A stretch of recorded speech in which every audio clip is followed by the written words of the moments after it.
అదేంటి? ఇవ్వమ్మా, వేసుకుని వస్తాను. కానీ బాను ఇచ్చిన డ్రెస్. అమ్మా, నీ ఆశ కన్నా నాకేది ఎక్కువ కాదమ్మా, ఎవరూ ఎక్కువ కాదు. ఇలా ఇవ్వమ్మా.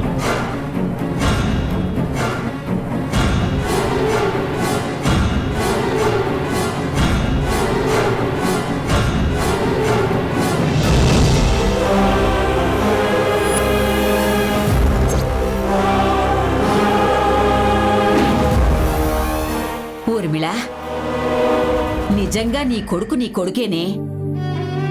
వాడి మీద ఈ జన్మలో ఎవ్వరికీ అధికారం రాదు. ఇవ్వనమ్మమ్మా. నా కొడుకు మీద అధికారం నేను ఎవ్వరికి ఇవ్వనని చెప్పేసి ఇప్పటి వరకు అనుకున్నాను. కానీ వాడు ఇండియాకొచ్చాక ఈ భానుమతి వాడి జీవితంలోకొచ్చి ఆ అధికారాన్ని లాక్కోవాలని ట్రై చేస్తుంది. నేను నా కొడుకు ఇండియాకొచ్చాక వాడితో మిస్ అయిన సంతోషాలన్నీ పొందాలని ఎంతో ఆశగా ఎదురు చూశాను. అందులో ముఖ్యమైంది ఈ సంక్రాంతి పండుగ. కానీ నా ఆశకి ఆయన ఆరోగ్యం అడ్డుపడింది, ఆ భాను అడ్డుపడింది. నా మనసుకి నేను చాలా సమాధానం చెప్పుకుంటున్నానమ్మమ్మ. నా కొడుక్కి పండగ సరదాలు తీర్చాల్సింది అది కాదు, నేను నేను నేను అని. అరే, అసలు బాను ఎవరమ్మమ్మా? నాకు నా కొడుక్కి మధ్యలో అదెందుకు రావాలి? నేను ఎంతో ప్రేమగా పెంచుకున్నటువంటి నా కొడుకుని నా దగ్గర నుంచి లాగేసుకోవడానికి అదే వ్యక్తి. నేను తప్పు చేయట్లేదమ్మమ్మా. నా కొడుకు ముందు నటించి నేనేం తప్పు చేయట్లేదు. నా కొడుకు మీద ప్రేమని ఎలా చూపించాలనుకున్నానో అలాగే చూపిస్తున్నాను, అంతే. అంతేనే. నా సంతోషాన్ని నీకు నాన్నకి చూపించుకోవాలని ఆ ఫోటోలు పంపించాను. నిజంగానే ఫోటోలు చూడగానే చాలా సంతోషంగా అనిపించింది. నువ్వు అక్కడ ఎలా ఉన్నావో అని రోజు పడే టెన్షన్ ఈ ఫోటోలు చూడగానే పోయింది. కానీ ఓ అనుమానం మాత్రం వచ్చింది. ఏంటి రాము? ఈ ఫోటోలు గ్రాఫిక్స్ లో నువ్వేం తయారు చేయించలేదు కదా? రాము, గ్రాఫిక్స్ సినిమాల్లో చేస్తారే, ఫొటోస్లో కాదు. అదేలే, ఫోటోలో చేసేదాన్ని ఏదో అంటారు, మార్ఫింగ్. అదేనే, మార్ఫింగ్. అదేలే, మనుషుల్ని ముఖాల్ని మార్పు చేస్తారు కాబట్టి తెలుగు మార్పుకి ఇంగ్లీషు ఇంగునే చేర్చి మార్పింగు అంటారు. నువ్వు అలాంటిదేమన్నా చేయించావా? ఏవే, అలా చేయించాలంటే నేను మొహం పెట్టినట్టే ఆయన కూడా పెట్టాలి కదే. ఆయన అలాంటి ఫోటో విడిగా ఎక్కడ దొరుకుతుంది? ఆయన నేను కొన్న బట్టలే కట్టుకుని నాతో కలిసి ఫోటో దిగారు. నిజంగా మీ ఇద్దరు ఎంత బాగున్నారో తెలుసా? ఈ ఫోటోని చూసి మీ అమ్మా నాన్నలు కూడా ఎంత సంతోషపడతారో.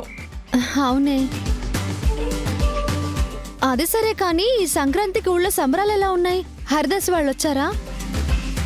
గంగిరెద్ది వాళ్ళు వచ్చారా? మీరందరూ గాలిపటాలు ఎగిరేయటం, కోడి పందాలు, కబడ్డీ. అవును, మర్చిపోయా, గోల్డ్ కబడ్డీ పోటీలో ఏం ప్రైజ్ ఇస్తున్నాడు? కబడ్డీ పోటీలా?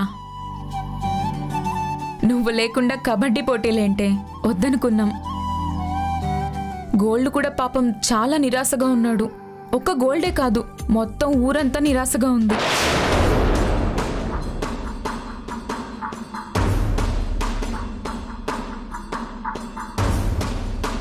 అదేంటే, అయినా నా ఒక్కదాని కోసం ఊరంతా సరదాల్ని పంచి ఆటని ఆపడం కరెక్ట్ కాదు. అయినా ఆట లేకుండా దోసపాడికి అందం రాదే. వెంటనే మొదలు పెట్టండి. ఇప్పటికిప్పుడు అవ్వదు గాని నీ ఫోటో చూడగానే మా అందరికి పండక్కి రావాల్సిన ఆనందం మొత్తం వచ్చేసింది. ముందు నువ్వు ఒక పంచి, వెంటనే మీ ఇద్దరిది ఒక వీడియో తీసి పంపు. బా పంపిస్తాను లేవే. రాము, నేను నీకు మళ్ళీ ఫోన్ చేస్తాను.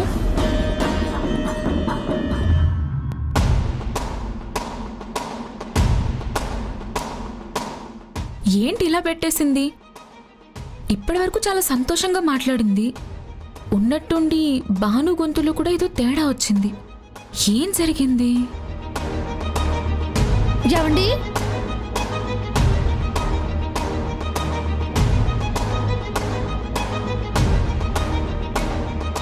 నేను మీకు ఇచ్చిన పంచ చొక్కా వేసుకున్నారు కదా, మరి ఇంతలోనే ఈ బట్టలు? ఇవి అమ్మ తెచ్చిన బట్టలు. అత్తయ్య తెచ్చినవా? ఆ, అందుకే నువ్వు తెచ్చిన బట్టలు విప్పేసి అమ్మ తెచ్చినవి వేసుకున్నాను. అంటే ఎన్ని సంవత్సరాలుగా అమ్మ నాకెప్పుడు డైరెక్ట్గా తన ప్రేమను చూపించలేకపోయింది. అందుకే ఈ పండక్కి నా కోసం ఎంతో ఆశగా ఈ బట్టలు ఏర్పాటు చేసింది. మరి అమ్మ ఆశ నెరవేర్చాలిగా. అమ్మ ఆశలు నెరవేర్చాలని కట్టుకున్న భార్య ఆశను తుంచేస్తావురా? అంటే నిన్నగాక మొన్న జీవితంలోకి వచ్చిన మనిషి కోసం ఇన్నేళ్లుగా ఎన్నో ఆశలు పెంచుకున్నటువంటి తల్లి మనసుని బాధ పెట్టమని చెప్తున్నారా? నేను నిన్ను బాధ పెట్టమని చెప్పట్లేదు ఊర్మిళ. భవిష్యత్తు భాగస్వామికి ఆ భాగస్వామ్యం ఇవ్వాలని చెప్తున్నాను. ఆ భాగస్వామ్యం ఉంటుందో లేదో మనకిప్పుడే తెలీదు. అది తెలియడానికి మరి ఇంకొన్ని నెలలు పడుతుంది. అయినా నా కొడుక్కి తను తెచ్చిన డ్రెస్ విప్పేసి నేను తెచ్చిన డ్రెస్సే వేసుకోమని నేను చెప్పలేదే. జస్ట్ వాడి కోసం నేను ఒక డ్రెస్ తెచ్చాను అని చెప్పాను. వెంటనే వాడు నేను వేసుకుంటానమ్మా ఇవ్వు అన్నాడు. అది నా కొడుకంటే. అది వాడికి అమ్మ మీదున్న ప్రేమ. చూడు బాను, నా కొడుకు నువ్వు తెచ్చిన డ్రెస్ విప్పేశాడని నువ్వేం బాధపడకు. వాడికి ప్రపంచంలో అందరికంటే అమ్మే ఎక్కువ. ఆ ప్రేమని వాడి మైండ్లోంచి వేరు చేయడం ఎవ్వరి వల్ల కాదు.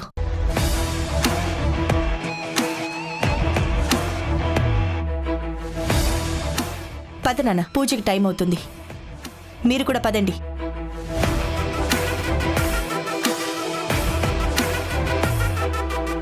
పదమ్మా. పదండి మావయ్య.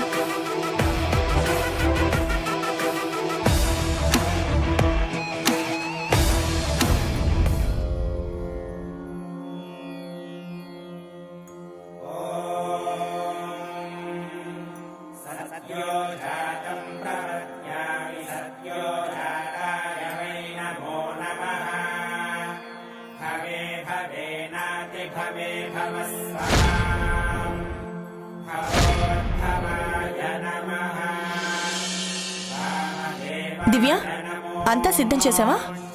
అంతా సిద్ధం చేశానమ్మా.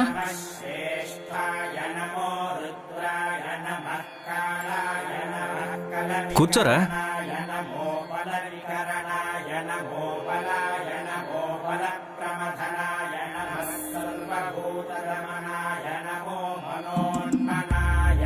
దివ్య, కర్పూరం ఎక్కడ పెట్టావు? అక్కడే ఉందమ్మా.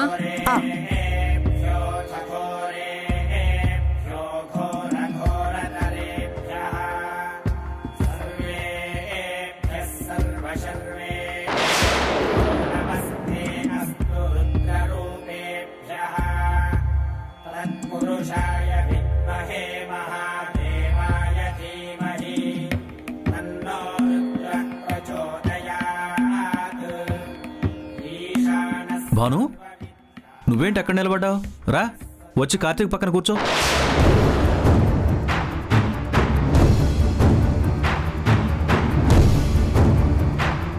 చాందిని, నువ్వు కాస్త వెనక్కి కూర్చోమ్మా.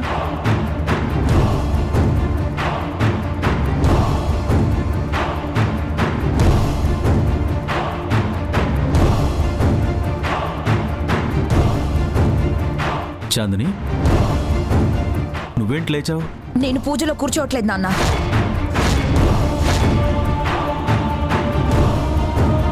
కూర్చోవడం లేదా? ఎందుకు? నాకిష్టం లేదు.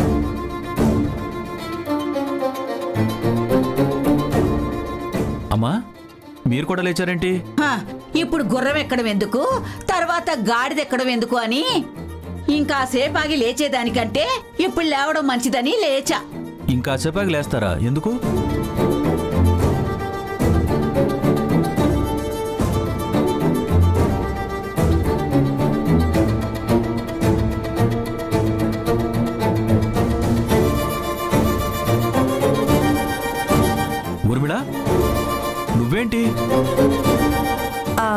పూజ కానివ్వండి, నేను ఇలాగే నిలబడతాను. నువ్వు నిలబడతావేమో, నేను మాత్రం ఇక్కడ నిలబడలేనమ్మా. అటు పోయి అక్కడ తగలాడతాను. బామ్మ, నేను కూడా ఇక్కడ ఉండలేను. వెళ్ళి నా గదిలో ఉంటాను. ఏంటిది? అసలు ఏమైంది మీ అందరికీ?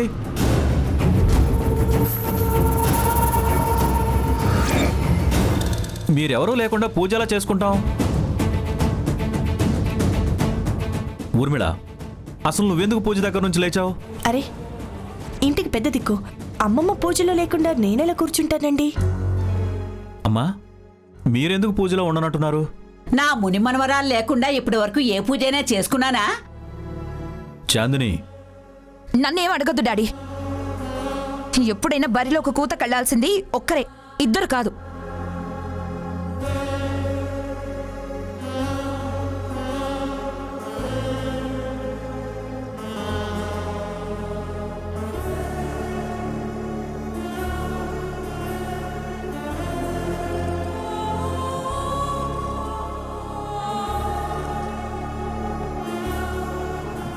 అంటే నువ్వు భాను గురించి పూజలో కూర్చోనంటున్నావా?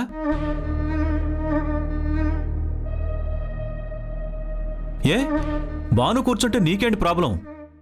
ఇదేమి కబడ్డీ ఆట కాదు కదా, దేవుడు పూజ. ఇక్కడ నీకు పోటీ ఏంటి?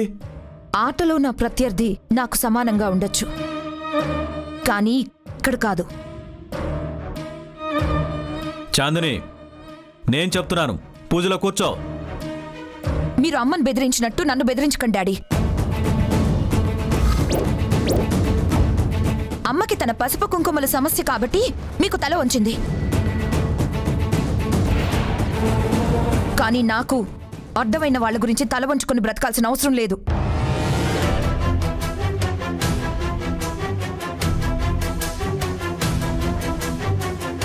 అలా ఒకరి కింద బ్రతకాల్సి వస్తే నేను తల తీసుకుంటాను, కానీ తల వంచను. చాందిని,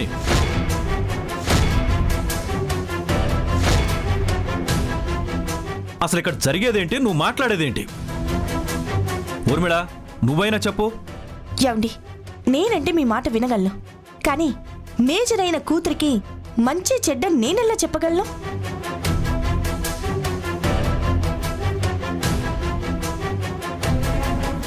అయినా ఇక్కడ జరిగేది మన కుటుంబ కార్యక్రమం. ఈ సంవత్సరం కార్తిక్ కూడా వచ్చాడు. ఈ పూజ ఇంకా ఘనంగా జరుగుతుందని మేమందరం ఎంతో ఆశపడ్డాం.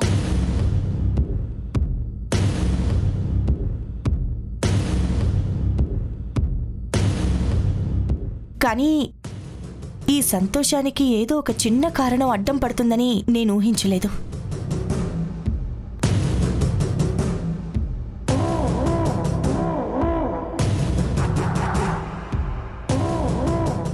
మనసుంటే మార్గం ఉంటుంది ఊర్మిళ. కానీ తనుంటే నా కూతురు ఉండనంటోందండి. నా కూతురు ఉండకపోతే అమ్మమ్మ ఉండనంటోంది. అయినా వాళ్ళిద్దరిని దూరం చేసుకొని మనసు లేకుండా నేను ఈ పూజలో కూర్చోలేను.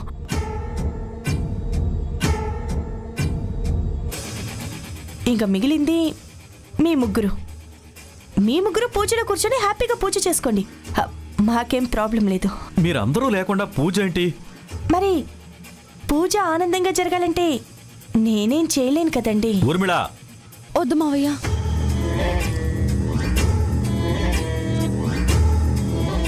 మీరింకేం మాట్లాడకండి. పూజకు అడ్డం పడే కారణం నేనేనని నాకు అర్థమైంది.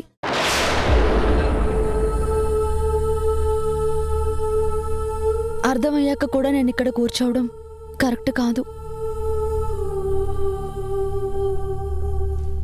అంతకన్నా అందరినీ ఒప్పించాలని చూడటం, అందరికీ నచ్చాలని కోరుకోవడం అవివేకం, అర్థం లేనితనం.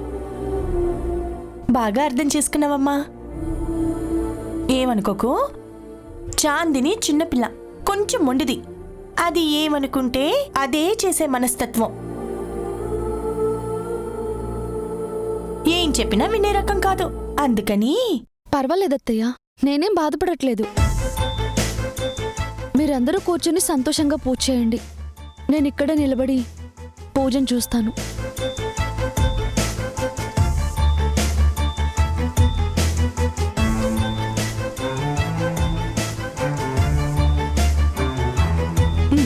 అలాగే. ఏమండి కూర్చోండి. రానని చెప్తుంది కదా. సరే చంద్రి కూర్చో. కూర్చోమమ్మా. కూర్చోనానా.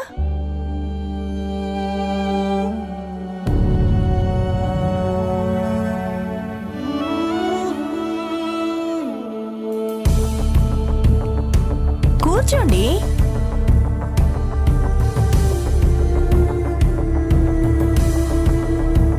ఏది ఇది తిరగండి. చందని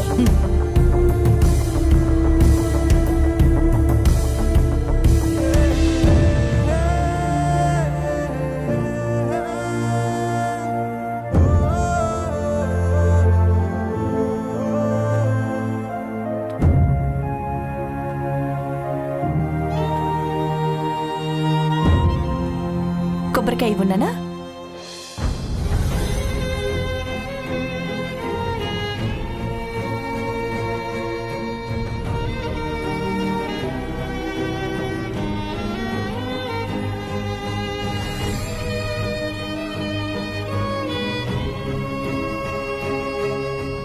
ఏమండి ఈ కొబ్బరికాయ తీసుకొని కొట్టండి.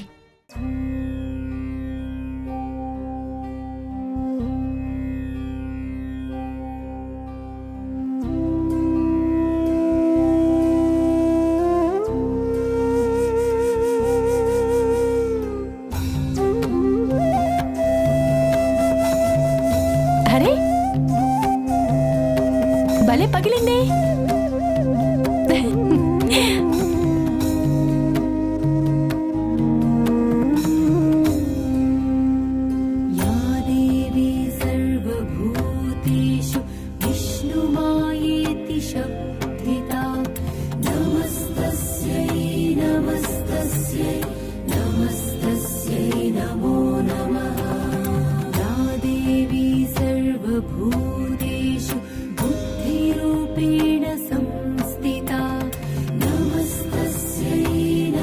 ఏమండి దండం పెట్టుకోండి.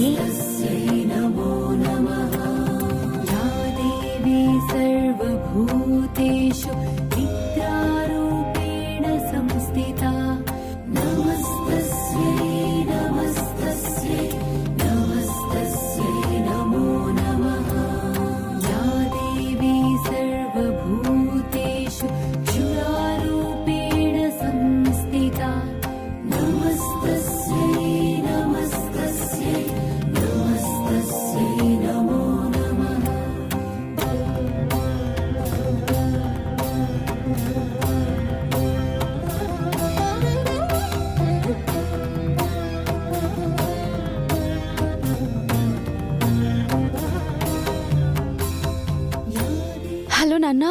హలో తల్లి, సంక్రాంతి శుభాకాంక్షలమ్మా.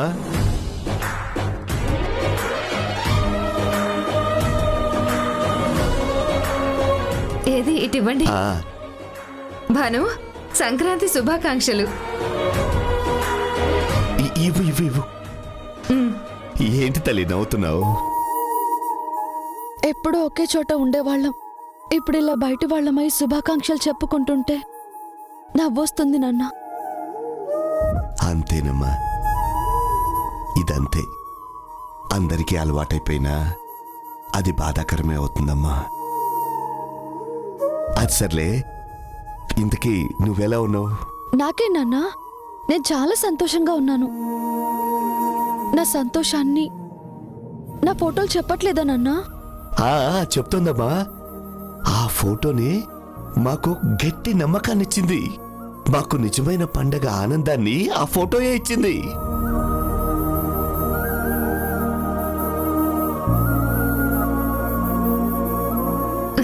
ఇటివ్వండి.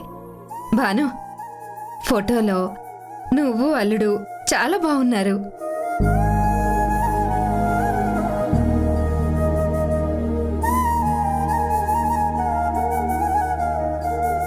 ఇవ్వు. సరిగాని తల్లి, నువ్వేం చేస్తున్నావు? ఏం చేస్తున్నానా? పొద్దున్నే లేచి స్నానం చేసి మా ఆయనకి నలుగు పెట్టి స్నానం చేయించి కొత్త బట్టలు వేసుకున్నాం నాన్న.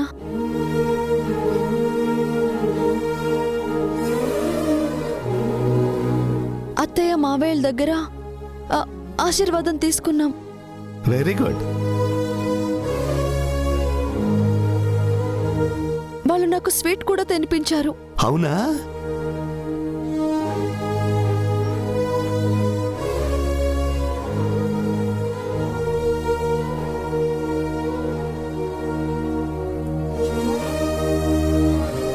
హా, ఇదిగో ఇప్పుడే ఆయనతో పాటు పూజలో కూడా కూర్చున్నాను. నాతో సహా అత్తయ్య, మావయ్య, చాందిని, బామ్మ అందరూ కూర్చున్నారు.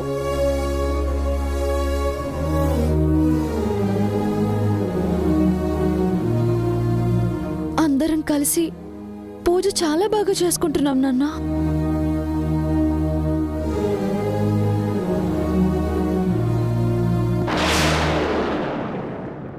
వీళ్ళు నా ఫ్రెండ్స్.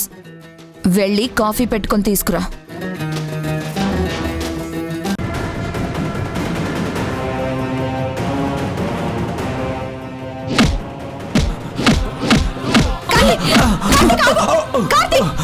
ఎందుకు కొడుతున్నావు వాళ్ళని? వీళ్ళు దీస్ బర్గర్స్ భానుని కామెంట్ చేశారు. భానుతో అసభ్యంగా బిహేవ్ చేస్తున్నారు, అందుకే కొడుతున్నాను తప్ప